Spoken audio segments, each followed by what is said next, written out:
ایک دفعہ کا ذکر ہے کہ ایک جنگل میں ایک شیر رہتا تھا۔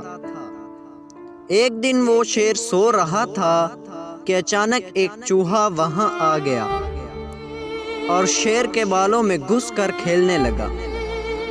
اچانک شیر کی آنکھ کھل گئی، اس نے چوہے کو پکڑ لیا۔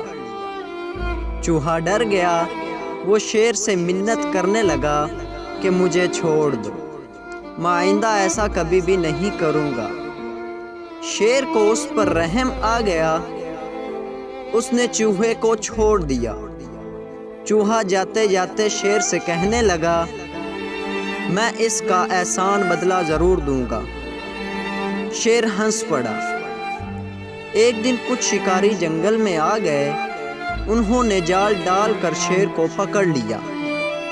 وہاں اچانک وہی چوہا بھی آ گیا، اس نے اپنے دانتوں سے جال کو کاٹ دیا۔ اس طرح شیر آزاد ہو گیا۔ شیر نے چوہے کا شکر ادا کیا۔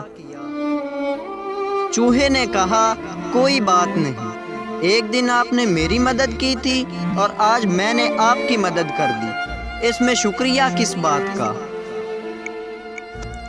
تو دوستو، ہمیں اس سٹوری سے یہ اخلاقی سبق ملتا ہے، ہم دوسروں پر رحم اور احسان کریں، تب جا کر کوئی ہم پر بھی رحم اور احسان کرے گا۔ والسلام۔ مزید ایسی ویڈیو دیکھنے کے لیے میرے چینل کو سبسکرائب کریں اور بیل کے آئیکن کو لازمی دبائیں تاکہ میری ہر نئی آنے والی ویڈیو سب سے پہلے آپ تک پہنچ سکے۔